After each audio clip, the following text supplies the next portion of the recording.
ನಮಸ್ಕಾರ ಸ್ನೇಹಿತರೆ, ಕನ್ನಡ ಕ್ರಿಕೆಟ್ ಮಗ ಚಾನಲ್ಗೆ ತಮಗೆಲ್ಲ ಸ್ವಾಗತ ರೀ. ಬನ್ರಿ ಇವತ್ತಿನ ವಿಷಯ ಬಗ್ಗೆ ನಾವು ಚರ್ಚೆ ಮಾಡೋಣ. ಅಂದ್ರೆ ಇವತ್ತು ನಮ್ಮ ಭಾರತ ತಂಡ ನಿನ್ನೆ ಶ್ರೀಲಂಕಾ ವಿರುದ್ಧ 3ನೇ T20ಯಲ್ಲಿ ಸೂಪರ್ ಓವರ್ ನಲ್ಲಿ ಗೆದ್ದಿದ್ದಾರೆ.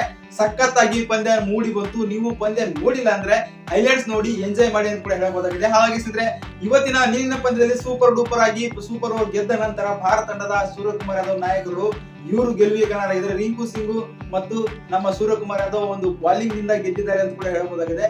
ಗೆದ್ದ ನಂತರ ಗೇಮ್ ಪ್ಲಾನ್ ಬಗ್ಗೆ ಒಂದು ಬಿಚ್ಚಿದ್ದಾರೆ. ಏನ ಗೇಮ್ ಪ್ಲಾನ್ ಅಂತೀರಾ ಅಂದ್ರೆ ಬನ್ನಿ ಹಿಡಿದ್ರೆ ಜೊತೆ ಚರ್ಚೆ ಮಾಡ್ತೀವಿ. ಚರ್ಚೆ ಮಾಡೋಕ್ಕಿಂತ ಮುಂಚೆ ನೀವೇನ್ ಮಾಡ್ತೀರಾ ಅಂದ್ರೆ ವಿಡಿಯೋ ಕೊನೆವರೆಗೂ ನೋಡ್ರಿ, ಲೈಕ್ ಕೊಡ್ರಿ, ಸಬ್ಸ್ಕ್ರೈಬ್ ಆಗಿ. ನೀವು ಸಪೋರ್ಟ್ ಮಾಡಿದ್ರೆ ನಾವು ಲೈವ್ ಆಗಿ ಅಪ್ಡೇಟ್ ತರಕಾಗುತ್ತೆ ಅಂತ ಹೇಳ್ಬೋದಾಗಿದೆ. ನೋಡಿದವರೆಲ್ಲ ಸಬ್ಸ್ಕ್ರೈಬ್ ಆಗಿ ನೋಡಿ, ಲೈಕ್ ಕೊಡೋದಂತೂ ಮರಿಬೇಡಿಸಿದ್ರೆ. ಸ್ನೇಹಿತರೆ, 2024ರ T20 ವರ್ಲ್ಡ್ ಕಪ್ ಮತ್ತೆ ಮರಳಿ ನೆನಪಿಸಿದ್ದಾರೆ ನಮ್ಮ ಭಾರತ ತಂಡದ ಸೂರ್ಯಕುಮಾರ್ ಯಾದವ್ ಮತ್ತು ಗಂಭೀರ್ ಅಂತ ಹೇಳ್ಬೋದಾಗಿದೆ. ಯಾಕಂದ್ರೆ ಸೌತ್ ಆಫ್ರಿಕಾ ವಿರುದ್ಧ ಇದೇ ರೀತಿಯಾಗಿ 24 ಓವರ್ ನಲ್ಲಿ 25 ರನ್ ಬೇಕಾಗಿತ್ತು. ಅಲ್ಲಿಯೂ ಕೂಡ ಭಾರತ ತಂಡ ಸಖತ್ತಾಗಿ ಬಾರಿ ಮೂಡಿ ಬಂತು. ಅದರಲ್ಲಿ ಗೆದ್ದಿ ಮತ್ತೆ ಒಂದು ಕಪ್ ತನ್ನದಾಗಿಸಿಕೊಂಡಿದ್ರು ಅಂತ ಹೇಳ್ಬೋದು. ಅದೇ ರೀತಿಯಾಗಿ ಇವತ್ತು 3ನೇ ಪಂದ್ಯ ಸಖತ್ತಾಗಿ, ಅಂದ್ರೆ ಕೇವಲ ಒಂದು ನೋಡಿರ್ಬೋದು ನೀವು ಕೂಡ, 110 ರನ್ ಆಗಿತ್ತು ಸ್ನೇಹಿತರೆ. 110 ರನ್ ಆಗಿತ್ತು. ಅದರಲ್ಲಿ ಕೇವಲ ಒಂದೇ ವಿಕೆಟ್ ಹೋಗಿತ್ತು. ಆ ನಂತರ ಬಾಲಿಂಗ್ ದಾಳಿ ಇರುತ್ತೆ. ಹಾಗಾಗಿ ರಿಯನ್ ಪರಾಗ್ ಚೆನ್ನಾಗಿ ಮಾಡ್ತಾರೆ. ಹಾಗೆ ವಾಷಿಂಗ್ಟನ್ ಸುಂದರ್ 2 ವಿಕೆಟ್ ತೆಗೆದ್ರೆ main Washington Sundar turning point ಆಗ್ತಾರೆ ಅಂತ ಕೂಡ ಹೇಳ್ಬೋದಿದೆ. ಹಾಗಾಗಿ ಅದ್ಭುತವಾದಂತಹ ಪ್ರದರ್ಶನ ಬಂತು. ಕೇವಲ ಕೊನೆಯ 2 ಓವರ್ ನಲ್ಲಿ ಸಖತ್ತಾದಂತಹ ಪಂದ್ಯ. ಅಂದ್ರೆ ಭಾರತ ಮೊದಲ ಬ್ಯಾಟಿಂಗ್ ಆಡಿ 132 ರನ್ ಮಾಡ್ತಾರೆ. ಆದ್ರೆ ಇದನ್ನು ಗುರಿ ಬೆನ್ ಹತ್ತಿದ್ದು ಶ್ರೀಲಂಕಾ ತಂಡದವರು ಒಂದು ಅದ್ಭುತವಾದಂತಹ 2 ಓವರ್ ನಲ್ಲಿ ಚಿತ್ರಣ ಆಗ್ತಾರೆ ಅಂತ ಕೂಡ ಹೇಳ್ಬೋದಾಗಿದೆ. 2 ಓವರ್ ನಲ್ಲಿ 9 ರನ್ ಬೇಕಾಗಿತ್ತು ಸ್ನೇಹಿತರೆ. 5 ವಿಕೆಟ್ ಕೈಯಲ್ಲಿತ್ತು. ಇನ್ನು 5 ವಿಕೆಟ್ ಕೈಯಲ್ಲಿತ್ತು. ಬರೀ 9 ರನ್ ಬೇಕಾಗಿದ್ದಾಗ ಇಲ್ಲಿ ರಿಂಕು ಸಿಂಗ್ ಅವರು ಮಾಡಿದ ಓವರ್ ನಲ್ಲಿ 2 ವಿಕೆಟ್ ತೆಗೆದು ಬರೀ 2 ರನ್ ನೀಡ್ತಾರೆ.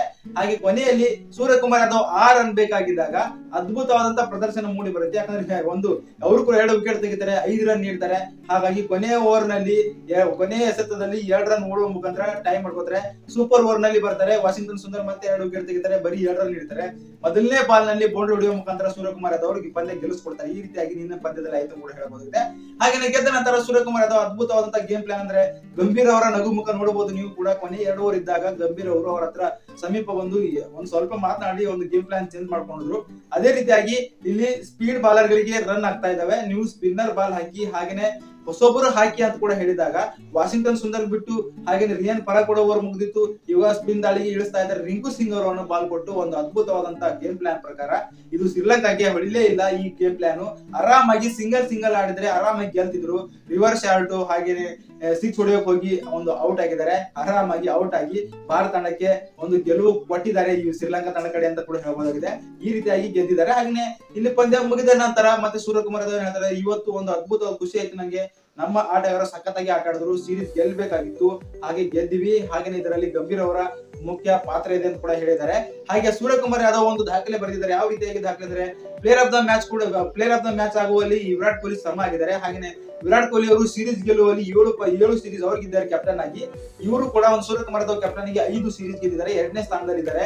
ಇಲ್ಲಿ ಕ್ಯಾಪ್ಟನ್ ಆಗಿ 3ನೇ ಸ್ಥಾನದಲ್ಲಿ ಯಾರಿದ್ದಾರೆ ಅಂದ್ರೆ ಇಲ್ಲಿ ವಾರ್ನರ್ ಅವರು ಇದ್ದಾರೆ, T20 ಸೀರೀಸ್ ಗೆಲ್ಲೋಕೆ ಅಂತ ಕೂಡ ಹೇಳಬಹುದಾಗಿದೆ. ಒಟ್ಟಾರೆಯಾಗಿ ಆಡಿದ್ದು 11 ಸೀರೀಸ್ 2009ರಿಂದ 11 ಸೀರೀಸ್ ಆಡಿದ್ದಾರೆ. ಅದರಲ್ಲಿ ಕೇವಲ 1 ಡ್ರಾ ಮಾಡ್ಕೊಂಡಿದ್ದಾರೆ. ಅಷ್ಟು ಸೀರೀಸ್ ನಮ್ಮ ಭಾರತ ತಂಡದಲ್ಲಿ ಗೆದ್ದಿದೆ ಅಂತ ಕೂಡ ಹೇಳಬಹುದಾಗಿದೆ. ಈ ರೀತಿಯಾಗಿ ದಾಖಲೆ ಮಾಡಿದ್ದಾರೆ ನಮ್ಮ ಭಾರತ ತಂಡದವರು ಅಂತ ಹೇಳಬಹುದಾಗಿದೆ. ಹಾಗೆ ಸೂರ್ಯಕುಮಾರ್ ಯಾದವ್ ಈ ರೀತಿಯಾಗಿ ಗಂಭೀರ್ ಬಗ್ಗೆ ಹೇಳಿದ್ದಾರೆ. ತಮ್ಮ ತಂಡದ ಬಗ್ಗೆ ಒಂದು ಅಭಿಪ್ರಾಯ ಪಟ್ಟಿದ್ದಾರೆ. ಅದ್ಭುತವಾದ ತಂಡ, ಇಂಥ ತಂಡ ಮತ್ತೆ ಯಾರಿಗೂ ಸಿಗಲ್ಲ ಅಂತ ಕೂಡ ಈ ರೀತಿಯಾಗಿ ಹೇಳಿದ್ದಾರೆ. ಹಾಗೇನೆ ಈ ರೀತಿಯಾಗಿ ಗೇಮ್ ಪ್ಲಾನ್ ಪ್ರಕಾರ ಗೆದ್ದಿದ್ದಾರೆ. ನಿಮ್ಮ ಅಭಿಪ್ರಾಯದ ಪ್ರಕಾರ ನಮ್ಮ ಭಾರತ ತಂಡ ಮತ್ತೆ ODI ಪಂದ್ಯ ಸ್ಟಾರ್ಟ್ ಆಗ್ತಾ ಇದೆ. ODI ಪಂದ್ಯ ಯಾರು ಗೆಲ್ತಾರೆ ಎಂಬುದು ಕೂಡ ಕಮೆಂಟ್ ಮಾಡ್ರಿ. ಸಾಧ್ಯವಾದರೆ ಈ ಚಾನಲ್ ತಮ್ಗೆ ಇಷ್ಟವಾದರೆ ಈ ಚಾನಲ್ ಕೂಡ ಸಬ್ಸ್ಕ್ರೈಬ್ ಆಗಿ ಸಪೋರ್ಟ್ ಮಾಡ್ರಿ. ಧನ್ಯವಾದ.